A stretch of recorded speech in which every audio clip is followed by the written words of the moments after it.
Salut tout le monde, bienvenue sur cette première vidéo du chantier du Flying Dutchman. On se retrouve au jour 2, actuellement en vidéo, et je suis désolé d'arriver en voix off, mais étant pris par le chantier de 8h à 23h tous les jours, j'ai perdu la carte SD contenant les rushs de l'introduction et beaucoup d'autres rushs malheureusement. Donc profitez bien de la vidéo. Donc sur cette vidéo, on retrouve le bâti. C'est la construction en bois sur laquelle vont venir se poser les couples du bateau et qui va permettre de construire plus précisément et à hauteur d'homme. Le bâti, il est composé de lambourdes de bois. C'est des lambourdes en longueur qui font 3 mètres, en largeur qui font 1 mètre. Ça fait un cadre. Donc au final, le cadre du bâti fera 6 mètres par 1 mètre. Et les lambourdes, c'est du 15 cm par 5. Ces lambourdes de bois, je vais les assembler en cadre, que je vais ensuite surélever, puis mettre sur roue. Mais bien évidemment, j'ai perdu la vidéo. À part ça, on aperçoit des parpaings et des sangles. C'est que j'ai eu beaucoup de mal à faire le cadre. Pourquoi? Eh bien, les lambourdes que j'ai achetées à Bricomarché, elles étaient stockées dehors. Ce qui implique, elles étaient à l'abri, évidemment, mais elles ont pris l'humidité. Et le problème, c'est que quand les planches prennent l'humidité, elles se tordent. Mais là, non, on parle pas d'une planche qui se bombe ou enfin, qui, se- qui se, qui se bombe un petit peu. Effectivement, on parle pas d'une planche qui se bombe, hein, là. On parle vraiment d'une planche, donc d'une lambourde de 5 cm d'épaisseur qui fait 3 mètres de long, et d'un côté à l'autre, d'un bout à l'autre, il y avait environ 45 degrés de vrille. Donc vraiment, elles étaient vrillées sur le côté. Je sais pas comment ça s'est fait, l'humidité, bois qui a travaillé. Et c'était un cauchemar pour le travailler, hein, parce que faire un cadre avec du bois qui est pas droit, il y a même pas moyen de raboter, puisque 45 degrés, c'est c'est énorme. Donc j'ai réussi très très lentement mais sûrement à faire mes cadres. Mais j'ai directement perdu entre 4 et 5 heures sur mon planning alors que j'avais prévu 2-3 heures pour faire le bâti entier. Mais au final, j'y ai passé presque une dizaine d'heures, hein. Voilà, vous allez vous en sortir, je vous rassure, on arrive bientôt à la fin de la voix off. Plus qu'une minute à tenir. On peut voir sur cette petite vidéo le hangar où se trouve le chantier. On en voit une assez grande partie, évidemment. Et j'aimerais expliquer où j'en suis pour arriver à ce résultat, hein. Parce que par chance, le hangar il se trouve sur la propriété de mes grands-parents, qui me laissent profiter de cet espace. J'ai donc aucun loyer à payer, hein, donc merci à eux beaucoup. Au-delà de l'aide que je peux leur fournir à l'occasion, hein, évidemment. Avant d'être ce chantier, c'était le bazar. Un bazar accumulé au fil des années, hein. 15 ans, c'est pas rien. Donc rien de bien méchant, mais un sacré tri à faire. Au total, environ 3 remorques de 4 mètres cubes à emmener à la déchetterie. Un gros coup de nettoyage, donc il y avait beaucoup de poussière, hein, évidemment, parce que c'était pas bien fermé de partout, hein. Il y avait des prises d'air, donc beaucoup de poussière, beaucoup de poussière, et c'était un ancien atelier. Donc 2 bons centimètres de gravats sur le sol au minimum partout. Donc beaucoup de nettoyage. 50 heures de travail plus tard, en comptant la construction de mon petit établi de fortune, hein, je m'en vante pas.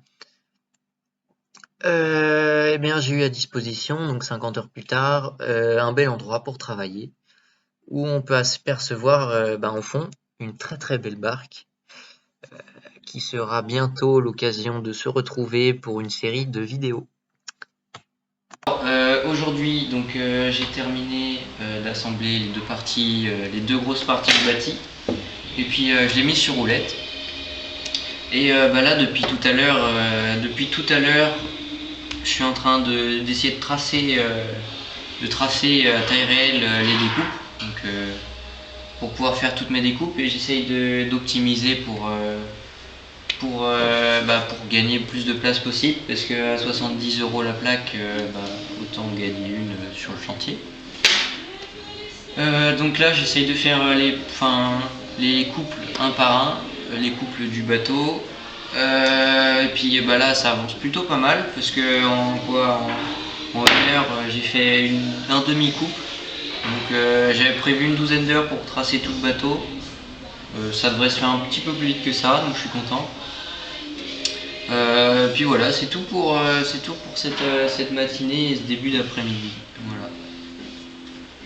Jusqu'à ce soir, assez tard, j'ai essayé de tracer un maximum de plans, parce que j'ai commandé ma résine époxy pour l'étape pour imbiber les pièces de bois. Je reparlerai un petit peu plus tard, j'expliquerai un petit peu mieux. Donc pour imbiber toutes ces pièces de bois, puis aussi pour coller chaque pièce du bateau entre elles, parce que je mettrai aucun clou. Et voilà. Là j'ai essayé de finir de tracer, mais c'est vrai que c'est très long, parce que il faut être précis, puisque les plaques coûtent très cher, et si on fait des mauvaises découpes, après le bateau il sera pas droit. Donc j'essaye de faire ça au mieux que je peux. Donc là, j'espère que vous arrivez à visualiser un petit peu la difficulté de trouver un point précis au millimètre sur une plaque de 3 mètres carrés. C'est une aiguille sur une botte de foin. Parce que encore sur un schéma, donc sur mes plans, sur les plans que j'ai faits, j'ai des compas, j'ai des règles très précises qui me permettent de faire quelque chose de très bien, mais sur une échelle de 3 mètres, on ne peut pas avoir ce genre d'outil qui soit assez précis et simple à utiliser. Donc c'est beaucoup de travail, beaucoup de mesures, un peu dans tous les sens, pour réussir à trouver le bon point, énormément de vérifications. C'est une bonne centaine de fois qu'il faut trouver ce genre de points. Ensuite, les relier entre eux comme il faut, les bons points au bon point. C'est assez long. Donc, surtout sur un petit schéma, hein, parce que l'échelle du bateau, que je me souvienne bien, il me semble que c'est 250. Donc un schéma de 12 cm de long, ou non, de 24 cm de long. Non, j'ai deux schémas de plan, un de 12, un de 24 cm en longueur. Le 24 cm, c'est une échelle donc x 250, et le 12 cm, c'est x 500. Donc en général, je prends les mesures sur un de chaque, et je multiplie, et je fais une moyenne des deux en général. Parce qu'on arrive déjà rarement au même chiffre. Donc ça demande une énorme concentration, hein, et une vérification constante de chaque action. Après, ça se fait, hein, y en a beaucoup qui le font, c'est leur métier, hein, ça j'admire vraiment, parce que c'est un sacré boulot. Après, je sais qu'il y a des petites techniques, donc par exemple une que j'aurais jamais eu le temps de faire, c'est avec une machine ou avec un guide, on fait un quadrillage très précis. On fait un quadrillage au crayon très précis, donc sur la plaque de contreplaqué, et ça nous permet de trouver plus rapidement, beaucoup plus rapidement même, et précisément un point. Donc là j'essaye un petit peu, ça me prend beaucoup de temps parce que j'essaye de dispatcher un peu pour pas perdre trop de bois, hein, pour économiser, puisque les plaques sont chères, hein, le prix du bois a baissé, donc j'ai beaucoup de chance. Mais on reste quand même à peu près à 70 € la plaque. Parce que c'est du 12 mm ça, en contreplaqué intérieur, hein, parce que si j'avais pris du marine, c'est des sommes folles, hein. On est pour du 12 mm en marine, on est à un peu plus de 150 €. Donc je préfère acheter celui-là, puis l'imbiber avec l'époxy moi-même, et comme ça je suis sûr que ça sera de meilleure qualité que du marine dans tous les cas. Et puis ça me coûtera aussi beaucoup moins cher, même s'il y a plus de temps de main d'œuvre. Donc là on voit bien, je sais pas si vous voyez bien à la caméra, je ferai des plans plus proches tout à l'heure. Mais là j'ai réussi à faire toutes les coupes, ça m'a pris énormément de temps parce qu'il faut vraiment être précis. Il y a toujours des vérifications, donc à chaque centimètre qu'on trace, il faut tout vérifier toutes les cotes. Parce que sur des grandes distances, hein, c'est assez compliqué de faire des trucs précis. Mais là j'ai fini le premier couple. Cette plaque là je vais la déplacer et je vais m'attaquer aux autres couples. J'aimerais bien finir assez rapidement quand même pour pouvoir continuer le chantier parce que j'ai pas envie que ça me prenne 6 mois de faire toutes les découpes.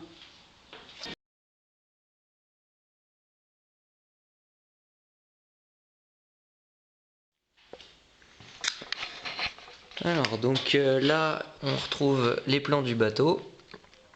Là on a bien l'étrave qui va composer de l'avant à l'arrière le dessous du bateau. C'est l'axe sur lequel vont être fixées chaque partie du bateau en gros. Et là on retrouve bien tous les couples.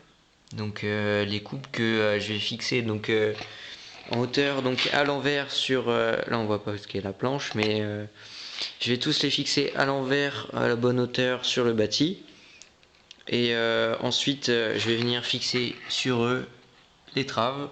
Après je vais plaquer avec des petites lattes et puis après on va voir, il n'y aura plus qu'à plaquer avec du contreplaqué de 4 ou de 3 mm.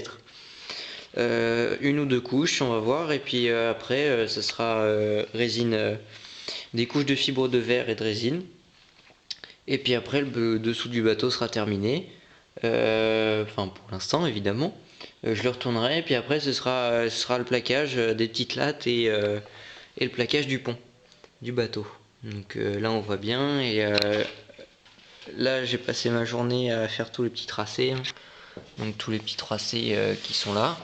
Parce que c'est très long, parce que on n'a pas forcément les compas, les outils à la taille et puis à la bonne précision comme pour les petits plans. Là il me reste à finir de tracer les autres couples parce que là il y a un seul couple et je tracerai les autres et puis après ce sera des coupes